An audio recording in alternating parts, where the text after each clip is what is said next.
अपने पुरखों की इस जमीन के लिए भोजपुरी में बोली कि हिंदी में? भोजपुरी में बोली कि हिंदी में? तो एक बार अपना माई बाप और पुरखों के इस जमीन के लिए सब लोग बोलेगा, मैं बोलूंगा जय बिहार, आपको बोलना है जय जय बिहार, जय बिहार। अतने दम एक आदमी में यार नेता सब इतना खून चूस ले बड़ा सन कि मुंह में आवाजों नहीं खे बचा। अरे भाई पूरी ताकत से बोलिए जय बिहार, जय बिहार। तो हमरे नाम है प्रशांत किशोर, जानत नहीं नहीं की जानत कि हम नेता ना है। रवा सुन के आइल बानी कि नेताजी आइल बड़ा नहीं जा, नया एगो दल बनल बा जन सुराग, एक चुनाव चिन्ह है स्कूल के बस्ता आ सब लोग के बुलावल गई बा कि आओ रे भाई स्कूल के बस्ता पर वोट देव जा तो जीवन सुधरी। तो अगर ये सुन के आइल बानी तो भैया हम नेता नहीं हैं, आप वोट वोट नहीं मांगेंगे, हम वोट मांगते ही नहीं हैं। वोट काहे ना मांगी? ए भाई वोट मांगे वाला तो हर एक दो बरिस पर कोई ना कोई रउआ यहाँ आवते बा। जे आइली है कहलस कि हमरा के वोट दे दो, हम आइब न तो सब कामे तहार हो जाए। ये सुन सुन के जीवन भर से रउआ वोट देले जाता नहीं। पहले 30, 35, 40 बरिस तक हमनी के कांग्रेस के राज बनैनी जा, फिर 15 बरस गरीब के बेटा लालू जी राजा बन गईलन। अभी 20 बरिस से नीतीश बाबू कुर्सी पर बैठल बड़न। दिल्ली में आपने हमने मोदी जी को भी जिता कर देख लिया। आपका एक माह के लोगों का, आपके बच्चों का, आपका जीवन नहीं सुधरा। अब आई बनाने को प्रशांत किशोर रउआ हमार बात सुनो, हमरा पर भरोसा करके हमरा के वोट दे तो एक का गारंटी बा कि जीतला के बाद हम रउआ संगे धोखा ना करो। ए भाई वोट से पहले तो सब बढ़िया बतियावेला, वोट के बाद आपका गला काटता है। इसीलिए हम वोट मांगते ही नहीं है। लेकिन अभी 15 मिनट में रउआ के वो रास्ता बताई, अगर उस रास्ते को आप समझ लीजिए तो फिर जेकरा के बुझाए ओकरा के वोट दे दीजिए। वोट जिसको समझ में आए उसको दीजिए, लेकिन जो रास्ता अभी बताएंगे वोट वैसे दे।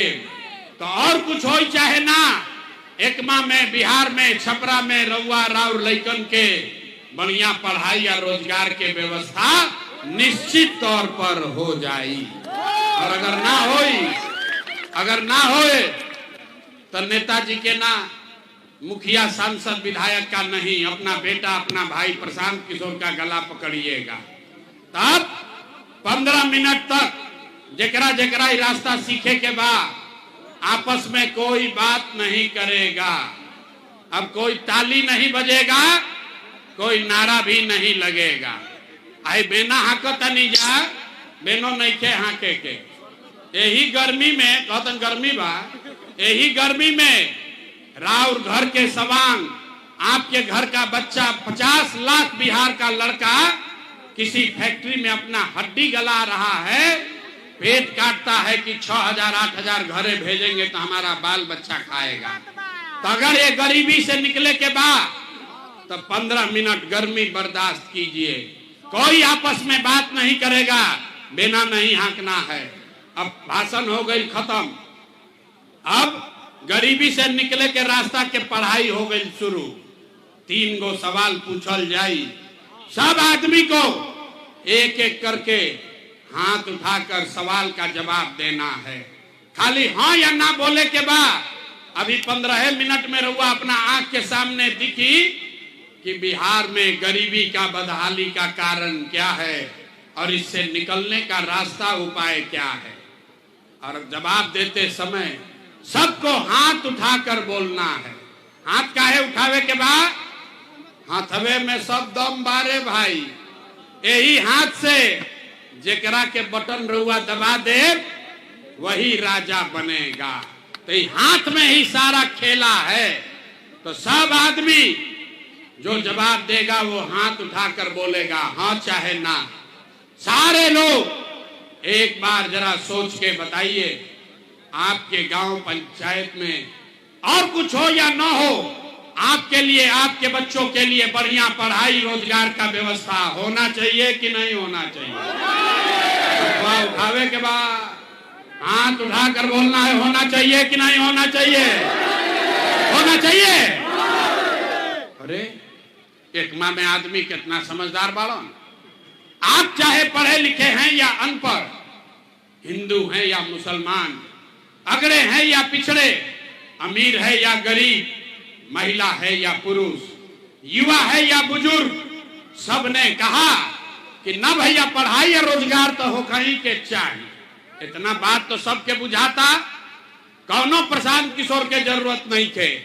आपको मालूम है, अगर आपके बच्चे के लिए, आपके लिए बढ़िया पढ़ाई रोजगार हो जाओ तो कोई मुखिया बनो, कोई विधायक बनो, लालू बने, नीतीश बने, मोदी बने, प्रशांत किशोर बने, अगर आपके बच्चे के लिए पढ़ाई रोजगार हो गया तो आपका जीवन सुधर जाएगा।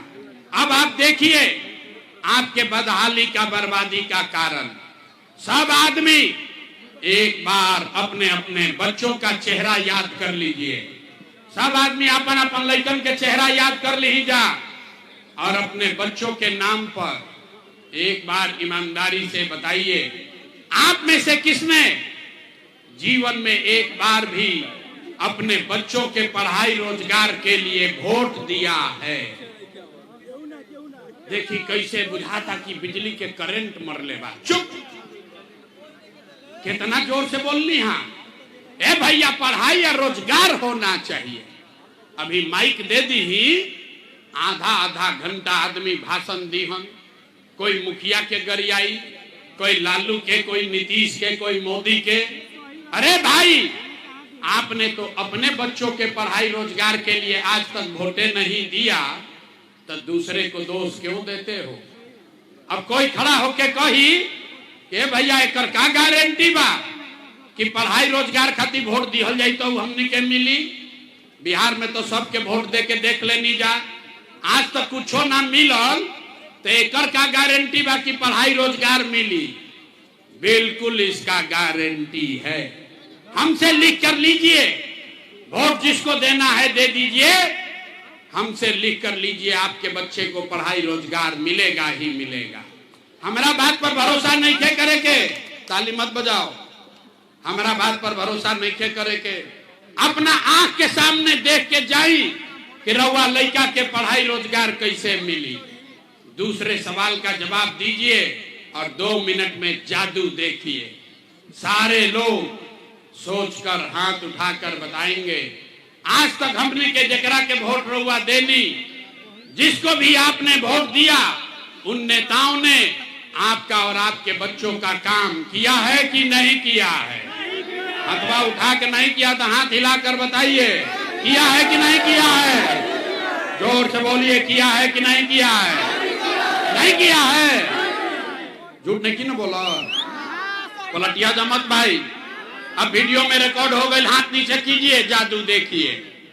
आपने कहा कि भैया जौना दल के, जौना नेता के वोट देनी जा, आज तक हमने के कोई कामे ना कैलस, तब हम गिनवावे शुरू करता नहीं।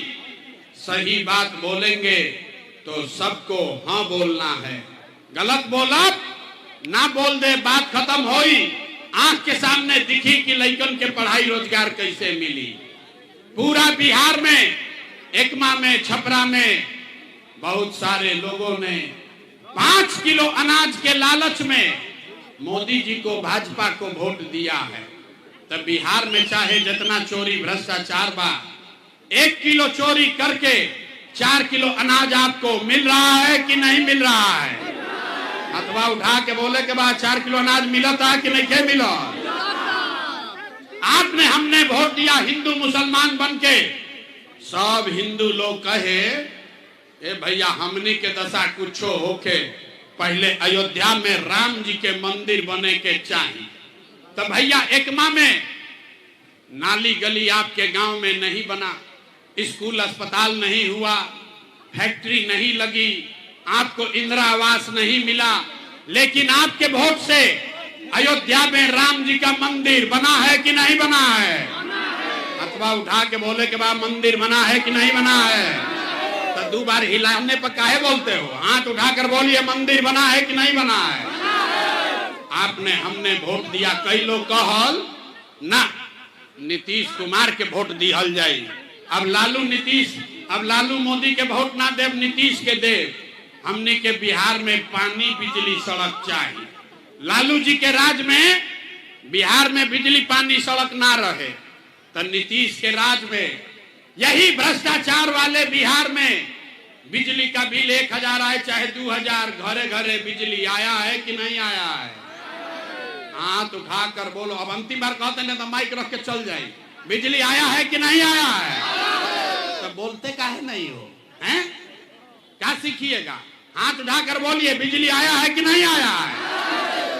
आपने हमने वोट दिया अपने जात के नाम पर, अपना जात के नेता को। बिहार में आदमी कहेला जी चाहे मर जाए अपना जाते वाला के वोट दे। तो भैया आपके जात के नेता ने आपके बच्चों के लिए पढ़ाई रोजगार का बात नहीं किया, लेकिन जाति का बात और जाति का गिनती जनगणना पूरा बिहार में कराया है कि नहीं कराया है? आपने हमने वोट दिया सिलेंडर के लालच में मोदी जी को। तो भैया सिलेंडर के दाम 1000 हो कि 1200, घरे घरे सिलेंडर बटाई बा कि नहीं खे बटाई? आपने हमने वोट दिया मोदी का भाषण सुन के कि मोदी ने गुजरात में बड़ा विकास किया है। तो भैया मोदी तो गुजरात में विकास करत रह, पूरा देश का पैसा ले जाकर मोदी गुजरात के गांव गांव में फैक्ट्री लगा रहे हैं और पूरे बिहार से, सारण से, एकमा से आपके हमारे बच्चे गुजरात में जाकर नौकरी मजदूरी कर रहे हैं कि नहीं कर रहे हैं? ए भाई तो कौना बात पर वोट देनी जा कि नाम मिलल? अभी तरह कहनी है भैया कुछो नाम मिलल। अरे बा यही बात बताने आए हैं, वोट ना मांगी, ये जादू दिखावे आइल बानी। बोइएगा बबूल तो आम कहां से खाइएगा? वोट दोगे 5 किलो अनाज के लिए तो रोजगार कैसे भेटाई? आपने अनाज के लिए वोट दिया, अनाज आपको मिल रहा है। आपने मंदिर के लिए वोट दिया, अयोध्या में मंदिर बन गया। आपने जाति के लिए वोट दिया, जात का चर्चा गिनती बिहार में हो गया। आपने बिजली के लिए वोट दिया, घरे घर बिजली आ गई। आपने सिलेंडर के लिए वोट दिया, घरे घर सिलेंडर बट गया। आपने गुजरात के विकास के लिए वोट दिया, गुजरात में फैक्ट्री लग गई। आपने अपने बच्चों के पढ़ाई रोजगार के लिए वोट नहीं दिया, इसीलिए पूरा बिहार का बच्चा अनपढ़ और मजदूर बन गया। यही बात बताने आए। अपना लइकन के नाम पर हुआ कहनी है कि आज तक भैया अपना लइकन के पढ़ाई रोजगार खातिर वोट ना देने। ए भैया तो जरा खातिर वोट दे लो तो मिलता, जौना खातिर वोट ना दे लो नहीं के मिलत। यही बात बताने आए। वोट वोट ना मांगी, गाँव गाँव जाके एक के बात बतावता नहीं। अरे मेरे भाई, अगर आप अपना और अपने बच्चे का चिंता नहीं करोगे तो दुनिया में कोई नेता, कोई दल आपके बच्चे का चिंता नहीं करेगा। काहे करी भाई? जब रउआ अपन लड़का के चिंते नहीं थे तो लालू, नीतीश, मोदी, प्रशांत किशोर राव लड़का के चिंता काहे करिए? अब अभी आपको दिखाते हैं अंतिम तीसरा सवाल। आपको अभी तीसरा सवाल पूछेंगे और फिर गरीबी से निकले के एगो रास्ता मंत्र सिखाई।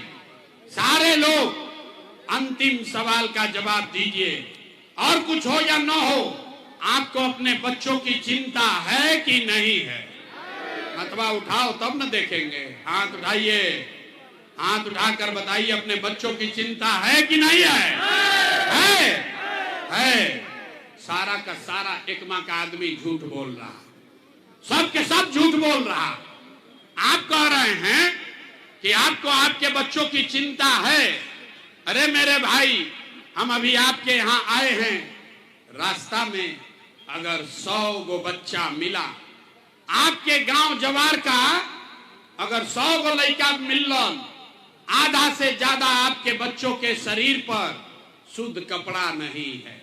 आप किसी भी गांव में चलिए, यहां पर जितने बच्चे आए हैं देख लीजिए, ज्यादातर बच्चों के पैर में हवाई चप्पल भी नहीं है। लोग से पूछो तो नहीं, ये भाई अपना लड़का के का हाल कैले बाड़ो, कम से कम चप्पल का नहीं खरीदो। लोग बताता है कि भैया इतना गरीबी बा, इतना महंगाई बा, कहां से कपड़ा पहनाई, कैसे खिलाई, कैसे पढ़ाई।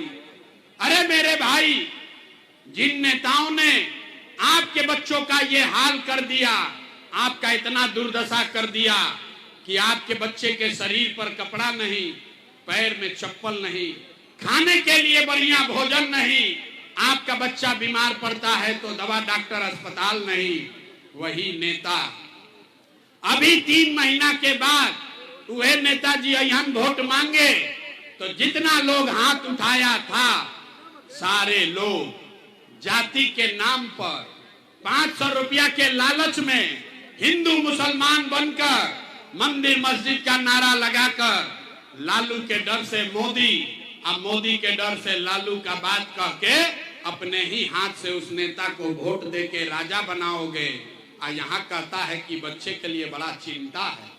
अरे भाई, अपने बच्चों के नाम पर झूठ बोल रहे हो तो आप नहीं भोगोगे, आपका बच्चा नहीं भोगेगा तो कौन भोगेगा। हम मीठा बात ना बोली, बिहार के आदमी के सुधर ही के नहीं थे। 5 बरिस बैठ के ऐजा आदमी नरक के जिंदगी जियता। ए भैया, जहां जाई गांव में, ए भैया ऐजा नाली गली नहीं थे, ए भैया खाए के नहीं थे, ए भैया पढ़ाई नहीं थे, ए भैया रोजगार नहीं थे, बड़ा भ्रष्टाचार बा। आज जैसे ही चुनाव आई कि सब बात भूला जाए। वोट के दिन ए भाई अपना जात के खराबा, चलो उनके के वोट दिया। अगर आपका नेता, चाहे आप चोर है, बदमाश है, डकैत है, आपको लूट के ले गया है, लेकिन अपने जाति का है तो उसी का जाके बटन दबाओगे तो आप नहीं भोगिएगा तो कौन भोगेगा। लोग कहता कि हमनी के पास विकल्प ना रहे। ए भैया, रउआ आइल बानी, अब एगो नया दल बनल बा जन सुराज, रउआ हमनी के रास्ता दिखाई, आप बिहार को सुधारिए, हम लोग सब आपका मदद करेंगे। हम आपको हाथ जोड़ रहे हैं, हमको आपका मदद नहीं चाहिए। अरे एगो प्रशांत किशोर के छोड़ी, अगर 10 गो प्रशांत किशोर आ जाइहन तब भी बिहार नहीं सुधर सकता है। जब तक आप नहीं सुधरिएगा तब तक कोई बिहार को नहीं सुधार सकता है। ऐजा आदमी के सुधरे के होकी तब न सुधरिहन। गांव में जाता नहीं, पूछता नहीं केकरा के वोट देले रह, आदमी कहता है मोदी जी को। पूछे काहे, बोला मोदी जी का सीना है 56 इंच का। सुनी कहानी, पूछनी है वोट केकरा के देला हुआ, तो मोदी जी के। काहे खाती, तो मोदी जी के सीना बा 56 इंच के। पूछनी कि 56 इंच के सीना से का होई, बोला 56 इंच के सीना से मोदी जी सब मियाँ जी लोग के मार के भगा दी हम, पाकिस्तान के 4 टुकड़ा कर दी हम। देखी बिहार के लोग के दुर्दशा। अरे भाई, आपको एकमा के गांव में बैठ के ये समझ है कि मोदी का सीना 50 इंच है कि 56 इंच, लेकिन आपके अपने बच्चों का, पूरा बिहार के बच्चों का खाए बगैर सीना सिकुड़ा के 15 इंच हुआ है। ये लोगों को यहाँ नहीं दिख रहा है। अब फिर कहता है कि बिहार में सुधारे नहीं हो रहा है। कैसे सुधार होई, नहीं हो सकता है। इसीलिए आपको एक रास्ता अभी बताएंगे। सब आदमी वोट जिसको देना है दो, जात को देना है जाते को दो, लेकिन जो रास्ता बताते हैं उसको सीख लीजिए तो दिवाली छठ के बाद आपका जीवन सुधरेगा। एक बार सारे लोग संकल्प लीजिए, इस बार जब वोट देने जाइए एक संकल्प लेकर जाइए कि जिन नेताओं ने बिहार को लूटा है, जिसने आपके बच्चों का ये हाल किया है, जिसने आपके पेट पर लात मारा है, वो आपके जाति का हो या धर्म का, दल का हो या गांव का, उसको वोट नहीं देना है। तो अगर ये बात बुझात होके तो हाथ उठाई जा। कहने ना कि बिहार के आदमी ना सुधरिए, अभी हाथ उठावे में आधा घंटा लगाता है। हाथ उठाकर बताइए, जिन नेताओं ने बिहार को लूटा है उसको वोट देना है कि नहीं देना है। जोर से बोलो भैया, देना है कि नहीं देना है? आपके जाति का होगा, दोगे कि नहीं दोगे? अरे खड़ा बांध झारखंड में रहते हो, न सुधरोगे? हाथ उठाकर बोलो, जिन नेताओं ने बिहार को लूटा है उसको वोट देना है कि नहीं देना है? आपके जाति का होगा, दोगे कि नहीं दोगे? हिंदू मुसलमान करेगा, दीजिएगा कि नहीं दीजिएगा? अल्लाह के 2000 रुपया दी हम तो देव की ना दे? ना दे। अभी तक तो हम जानत रही कि एकमा के आदमी समझदार बड़ा बुर्बक आदमी है। अरे भाई 2000 रुपया देगा, मुर्गा भात खिलाएगा तो पैसा लेना है। काहे लेना है समझिए। आप बताइए, 5 बरस राशन कार्ड बनाने में आपसे घूस लिया है कि नहीं लिया है? जोर से बोले के बाद, राशन कार्ड बनावे में पैसा लागल बा कि नहीं लागल? जाति प्रमाण पत्र में घूस लिया है कि नहीं लिया है? थाना वाला पुलिस वाला पैसा ले रहा है कि नहीं ले रहा है? जोर से बोलो, थाना में पैसा घूस ले रहा है कि नहीं ले रहा है? बिजली का बिल ज्यादा आ रहा है कि नहीं आ रहा है? सीओ बीडीओ जमीन के दाखिल खारिज में लूट रहा है कि नहीं लूट रहा है? अब पूरा एकमा के गांव-गांव में शराब बेचाता है कि नहीं क्या बेचा? हाथ उठाकर बताओ, शराब बिक रहा है कि नहीं बिक रहा है? बिकाता ना, बेचाता ना। अरे भाई, तब 5 बरिस हम अनिए के पैसवा लूट के रखले 1200, वही में से आके 1000 रुपया वापस दिया सन, तो अपने पैसा है, पैसा ले लेवे के बाद। लेकिन पैसा लेने के बाद एक रास्ता, एक संकल्प, गरीबी से निकलने का रास्ता। एक संकल्प लीजिए, जीवन में एक बार संकल्प लीजिए। सब लोग एक बार संकल्प लीजिए, इस बार वोट किसी नेता के लिए नहीं, किसी दल के लिए नहीं, 5 किलो अनाज के लिए नहीं, नाली गली के लिए नहीं, हिंदू मुसलमान के लिए नहीं, मंदिर मस्जिद के लिए नहीं, लालू नीतीश मोदी प्रशांत किशोर के लिए नहीं। जीवन में एक बार वोट सबको अपने अपने बच्चों के लिए देना है, अपने बच्चों के पढ़ाई और रोजगार के लिए देना। ताली नहीं थे बजावे के, इतना बुर्बक घुसते हो हैं? नेता जैसन ताली बजा दोगे खुश हो जाएंगे।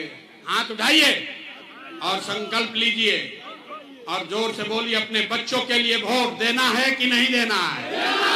अपने बच्चों के लिए वोट देना है कि नहीं देना है? देना है, झूठ नहीं ना बोल रहे हैं? जांच ली, जांची बताई तो नीतीश कुमार रहियन कि जइयन?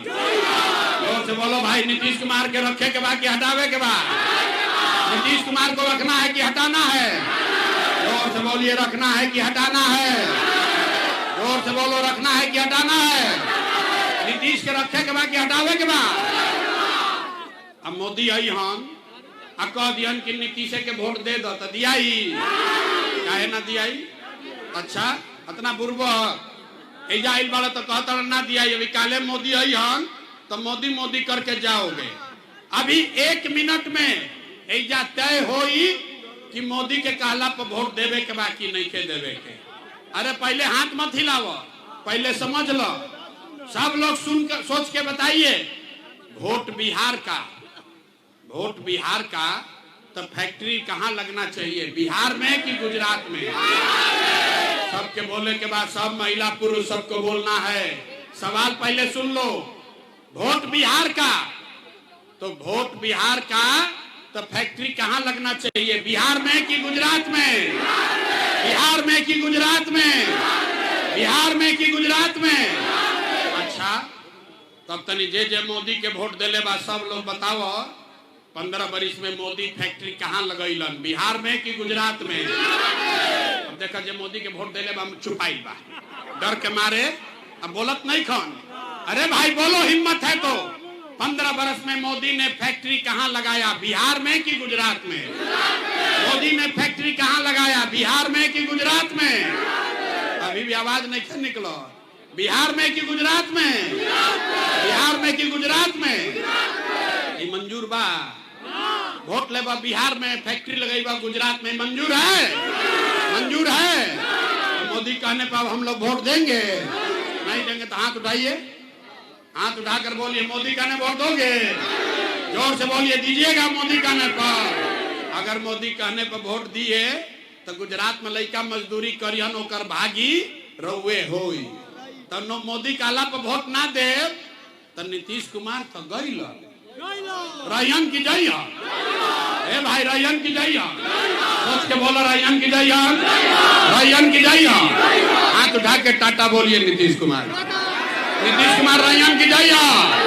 अरे हाथ उठाकर बोलो, बुढ़ा गेल नीतीश कुमार, हाथ उठाकर बोलो भैया रयन की जइया, रयन की जइया, रयन की जइया। बच गए लालू के ललटेन। ए भाई ललटेन कोई के चाहिए? अब देखो मोदी के बाद ललटेन वाला के बारी बा। अब बोलो तो भाई केकरा केकरा ललटेन चाहिए? कोई के ललटेन चाहिए? अरे भाई ललटेन वाला जंगल राज चाहिए। हाथ उठाकर बोलिए ललटेन का जंगल राज चाहिए। फिर से अपहरण रंगदारी चाहिए, मारपीट चाहिए। जो लालू का सपोर्टर है छुपाया हुआ है। मोदी वाला में तो बड़ा मजा आयल हो।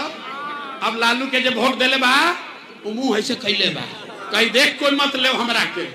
अरे भाई जो लालू को वोट दिया है सोच कर बताओ, लालू के ललटेन को वोट देना है? जोर से बोलो देना है, नहीं देना है? हाथ उठाकर बोलिए लालू को ललटेन को वोट देना है, नहीं देना है? तो लालू नीतीश मोदी तीनों चल गई तो के बचल? के बचल? प्रशांत किशोर गईलन तेल लेवे। अभी ठगाट मन नहीं के भरल? लालू से ठगैला, नीतीश से ठगैला, मोदी से ठगैला, अब प्रशांतो किशोर से ठगैबा? अरे भाई लालू नीतीश मोदी तीनों गए, बच गई जनता। अब बिहार में लालू नीतीश मोदी का राज नहीं, जनता का राज होना चाहिए। होना चाहिए कि नहीं होना चाहिए? इतनी पूरा जोर लगा के बोलिए तो जय बिहार। आवाज ना आए, जय बिहार, जय बिहार। तो हम रवा से वोट मांगनी ना, पैसा चंदा ली ना। लोग पूछता ए भाई इतना बढ़िया बढ़िया बतियावता ये आदमी, ये अपना खातिर क्या चाहता? तो ए भाई हम वोट मांगते नहीं है, पैसा चंदा लेते नहीं है, लेकिन मांगने आए हैं आपका आशीर्वाद। अगर हमारी बात ठीक बुझाई तो और कुछ नहीं, जाने से पहले एक बार हाथ उठाकर आशीर्वाद दीजिए और बताइए बिहार में ये प्रयास होना चाहिए कि नहीं होना चाहिए? बिहार में प्रयास होके के चाहिए कि ना होके के चाहिए? बिहार में बदलाव होना चाहिए कि नहीं होना चाहिए? होना चाहिए। अभी होना चाहिए कि 5 वर्ष के बाद होना चाहिए? ये भाई सोच के बताओ, अभी कि 5 वर्ष के बाद? 25 में कि 30 में? ए भाई जोर से बोलो 25 में कि 30 में? 25 में कि 30 में? सब लोग सच बोलता ना, सही बोले। तब 3 महीना में बिहार में जनता का राज कायम होने वाला है। आपका दुर्दशा